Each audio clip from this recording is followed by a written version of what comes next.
Hinta, Barimini. Joking, just playing with you. This is Yusuf. Welcome to the daily money market. The platform that you can, learn a little bit of more of financial literacy about the trading, about how the global market moves. So definitely, yesterday we were having a conversation or talking about the earnings because we just entered on a earning season. This is a third quarter earning season. We talk about different types of companies that released the earnings yesterday. One of them was Netflix. And again, we were looking into also Tesla. It was a second company that we look into numbers of their earnings. We also check, I think, Morgan Stanley. Yesterday, we checked Morgan Stanley numbers, as well as there was another one that we were looking at. If I remember, I will remind you guys. So it's the whole month that we're going to see different types of companies releasing the earnings. And again, today we're jumping in. There's few companies that actually drop down their earnings, and we want to see these companies in terms of the numbers, how the numbers are actually reacting in their company. So as we said yesterday, that earnings, it's actually the calculation of profit and the loss from a specific companies in a specific quarter. So after 3-4 months there will be a calculation, so that the companies can keep track and the investors can keep track of how this type of a company performing at that certain time or particular time. So as we saw it yesterday, Netflix having a very, very positive results, Tesla having a very negative results. And today we are looking into one of the biggest company in terms of in terms of the mobile network. This is Nokia. Nokia is one of the biggest company in the US in terms of the phones. And these guys, they have released their earnings yesterday. So yesterday was a little bit of yesterday late. That's where they actually drop their actually earnings. So Nokia to cut up to 14,000 job after 69% of the purge. So they actually dropped to 69%. That is why they come up with the idea that maybe if we cut down 14,000 jobs, then the following quarter we'll start seeing a bit of positivity. So the Nokia net quarter sales declined to 20% year to year. Over 20%, it's a lot, to 4.98 billion euros. So they actually decline on a 4.98 billion euros. In terms of the percentage wise, it's a 20% decline.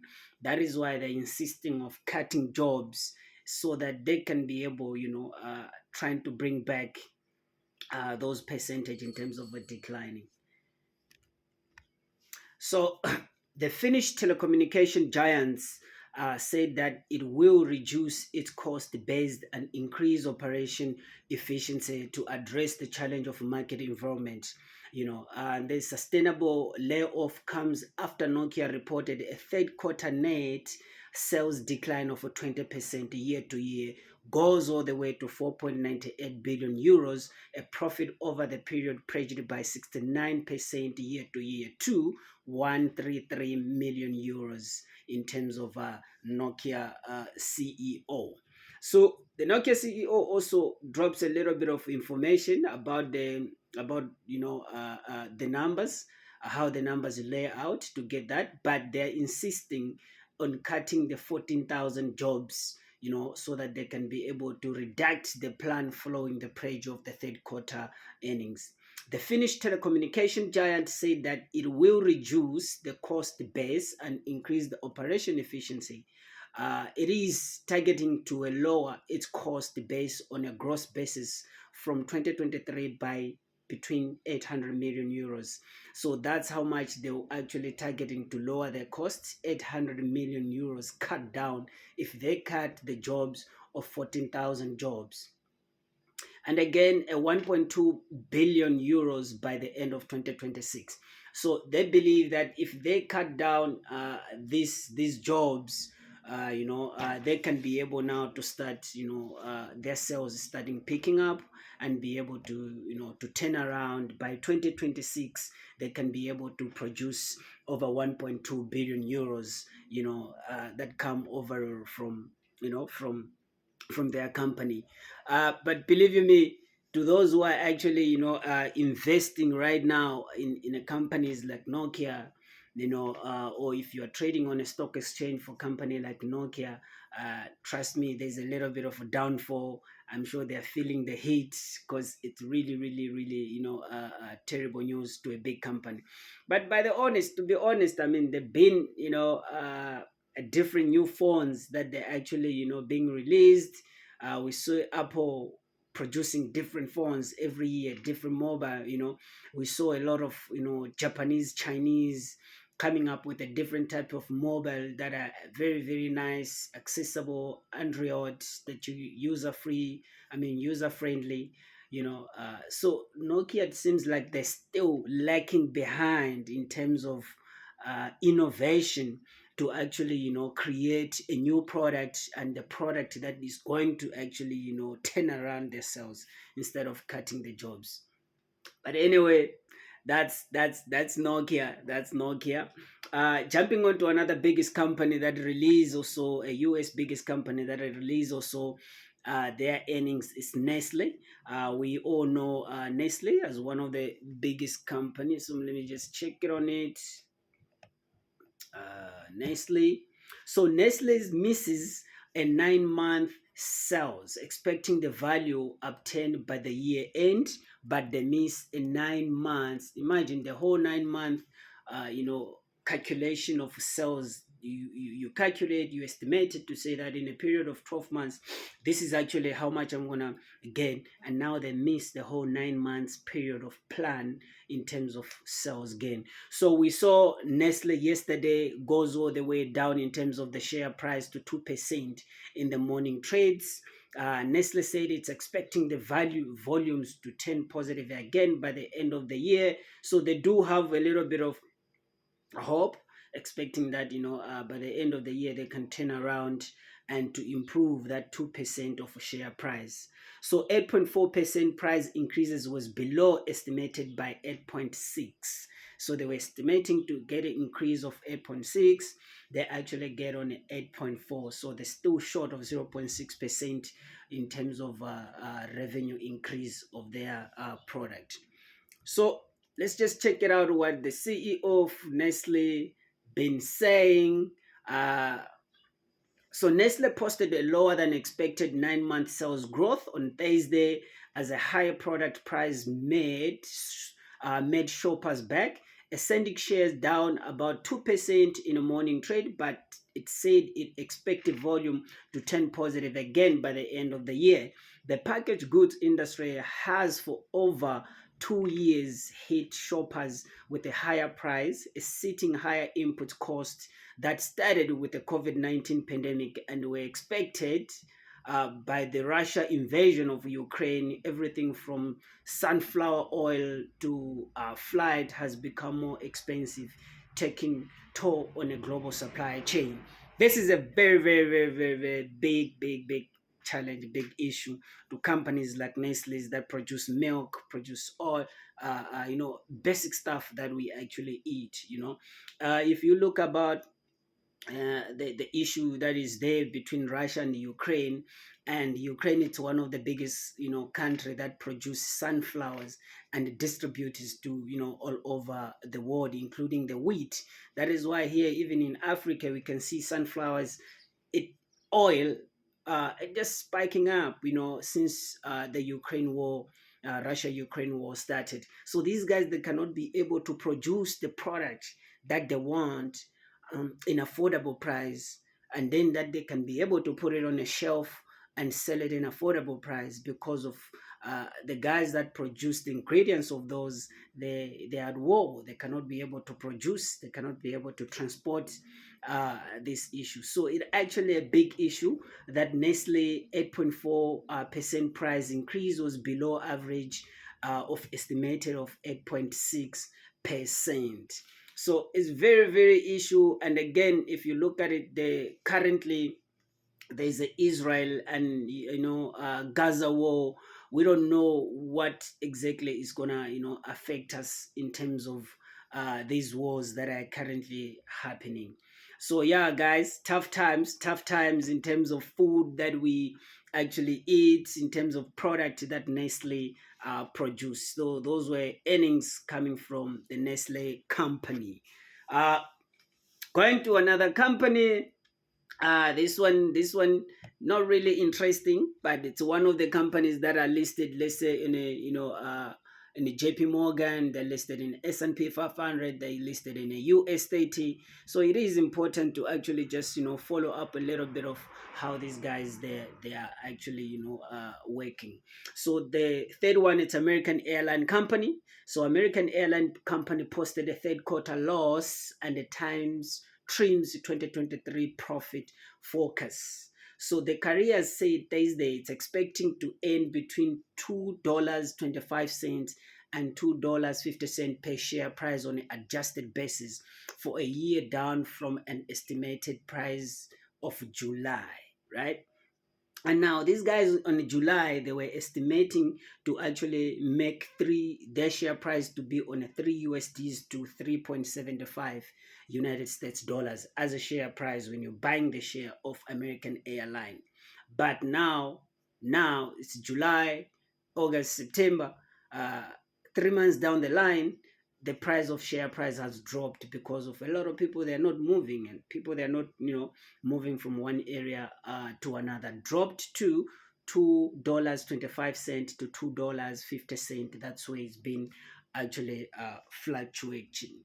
So let's see what these CEOs of these airlines been saying, about the carrier company. The carrier company said on Thursday, expecting of the gain of 2.25 dollars to 2.50 share price adjusted basis on a year. They were estimated, as I said, to gain, July, to the share price to be on a $3 to 3.75, but they didn't hit that. I think the biggest issue that these guys they're having is adjusted earnings per share price was 38 cents versus 25 cents expected, right? That adjusted price, they didn't hit the adjusted of 25 cents different. So American said it's expecting a unit revenue in a fourth quarter to drop between 5.5% and 7.5% from a year earlier, with a unit cost excluded fuel up to 5% to 7% a year over the capacity.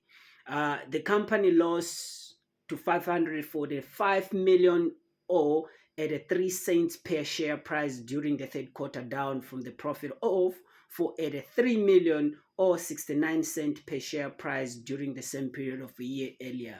So we can see what actually affecting American Airline. It's oil, it's a WTI or crude oil or whatever oil that airlines use, and all of them they actually coming from crude oil. So we saw the crude oil goes all the way to $98 per barrel, come back to $75, I mean to $85 per barrel, go to $93 per barrel. So the price of oil has been really, really, really expensive, and it drives a lot of companies to not actually starting making a good profit in terms of their revenue returns.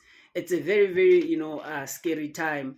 If oil it goes all the way up, you must always expect that the price of product they're gonna be high, or people they're not gonna a lot of people they're not gonna participate in the economy. So as we see, that's actually what is actually happening at the moment. There's wars affecting our food industry, affecting the food, the price of the food chain. And then there's the oil price hiking up, affecting the price of the food as well, because of the transportation, affecting the price of the transport itself, because of the oil has raised all the way up, right? So the last one, the last company that we should actually look on it is TSMC. It's one of the chip makers company from Taiwan. I think these ones also they had let's see, A world largest chip maker TMC sees the biggest drop in a profit earlier in 5 years, in a very, very long time. So TMC posted a third quarter profit net of 211 billion on Thursday, its largest profit decline since the first quarter of 2019. As a weak demand consumer electronic persists, still the company bested analysis expectations on both to the top and to the bottom line.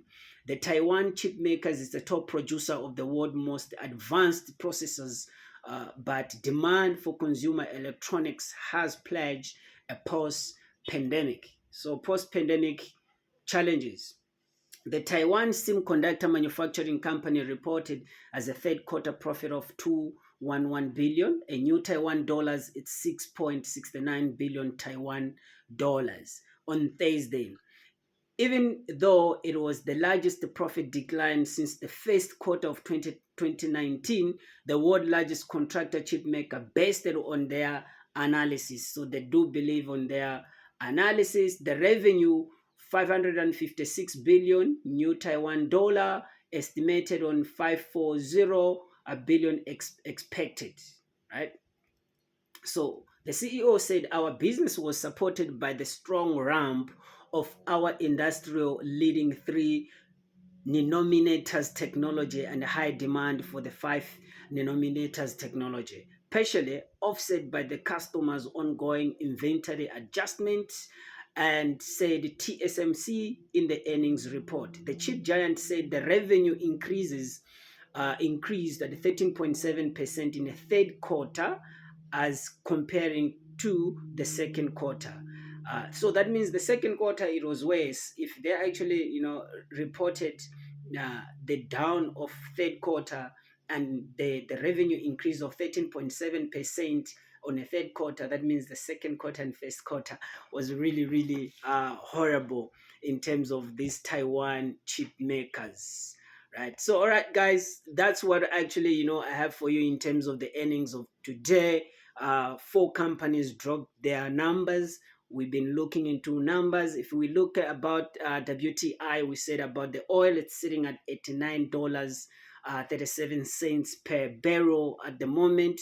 Gold still sitting on top at $1,983 as one of the biggest commodities. Bitcoin still on a 29,000. All right, it goes up. Yesterday it was sitting at 28,600. Now it's sitting at 29,758.